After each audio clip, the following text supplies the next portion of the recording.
Salut YouTube, j'espère que vous allez bien. Aujourd'hui nous allons faire un bilan de cette année 2021 qui fut très intéressante sur plusieurs points et nous allons tout de suite les aborder. Ça fait déjà plus d'une année que la chaîne a pris une direction clairement plus poussée dans le sens de la culture, ce qui est assez drôle puisqu'au départ je ne jurais que par l'idée du divertissement pur et efficace pour au final totalement changer et me recentrer sur le thème de l'histoire en général. Depuis ce que l'on pourrait qualifier comme étant un nouveau départ, je n'ai cessé de me creuser la tête pour trouver des sujets de vidéos qui étaient intéressants mais surtout pas souvent proposés sur YouTube car il n'y a rien de plus frustrant à mes yeux que de se rendre compte que le sujet qu'on a choisi a été proposé une multitude de fois sur la plateforme. Donc c'était un travail de tous les jours, mais en plus de cela, j'essayais de garder une bonne cadence en termes de sortie de vidéos, environ une par semaine. C'était un défi que je m'étais fixé l'année précédente, un défi que j'avais rempli la majeure partie du temps, mais finalement, cette année, disons que ça a été assez compliqué, pour plusieurs raisons, bien évidemment. La première, vous le savez déjà, ça a été la photographie, quelque chose qui m'a pris énormément de temps, puisque je peux sans mal vous dire que j'ai passé plus de 72 heures sur une formation,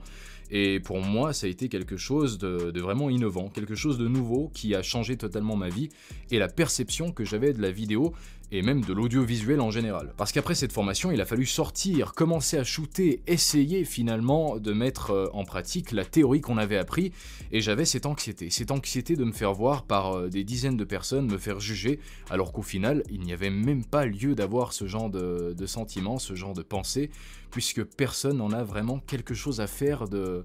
juger en fait quelqu'un qui fait de la photo. Par contre, grâce à la photographie, j'ai remis beaucoup de choses en question, alors pas forcément ma chaîne, puisque justement j'aime beaucoup parler de sujets historiques, mais par contre c'est plus sur le matériel, sur la caméra. J'avais l'impression de me brider volontairement, et ça me plaisait de moins en moins. C'est très facile de faire une vidéo dans un studio dans le sens où lorsqu'on a une idée et qu'on a commencé à contrôler tous les éléments qui nous entouraient tels que le son et la lumière, tout ce qu'on a à faire c'est appuyer sur le bouton REC de notre caméra, ni plus ni moins. Et je me suis dit, lance-toi un défi de taille colossale, quelque chose qui te dépasserait. Et dans ce sens, je me suis dit, pourquoi pas, en fait, proposer des films, des clips avec un caractère très cinématographique, mais qui auraient été filmés avec un boîtier qui n'était pas un boîtier de cinéma. Une idée assez osée sur le papier, mais qui avait quand même ses règles, et la première, c'était le budget. Je ne voulais pas qu'il excède un certain montant, ce qui est assez normal lorsqu'on est seul à faire un tel projet. Mais il ne fallait pas aussi oublier de l'équiper correctement, de faire un rig complet avec du matériel professionnel, et surtout,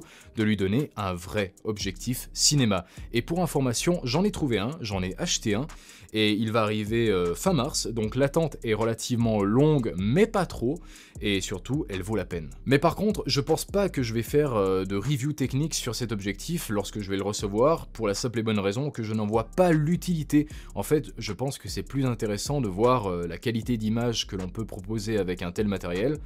et voilà, donc vous le verrez lorsque je ferai mes premiers films, et c'est tout simplement. Donc si je devais résumer cette année par un mot, je dirais que ce serait l'apprentissage, parce que j'ai passé énormément de temps à me former sur les divers domaines qu'on a cités avant, et ce n'est pas fini. C'est ça qui est beau dans le sens où c'est une constante évolution et une constante remise en question. Et franchement, je pense que c'est pour le mieux de la chaîne, pour le bien de cette dernière, car on va vraiment vers une direction qui m'enchante totalement, dans le sens où c'est nouveau, et que je n'ai jamais fait quelque chose de pareil. Dans tous les cas, je sais que l'année prochaine sera assez explosive en termes de création, très ambitieuse sur les projets, et je n'ai qu'une seule hâte, c'est vous montrer en fait toutes ces belles vidéos, tous ces jolis films, qui pour l'instant sont au stade d'idées, mais qui vont se concrétiser par la suite. Mais ne vous inquiétez pas, j'ai quand même de nombreux épisodes historiques dans la poche pour vous faire patienter, donc aucune inquiétude, et nous on se revoit la semaine prochaine pour une nouvelle vidéo, alors d'ici là, portez-vous bien, allez, ciao!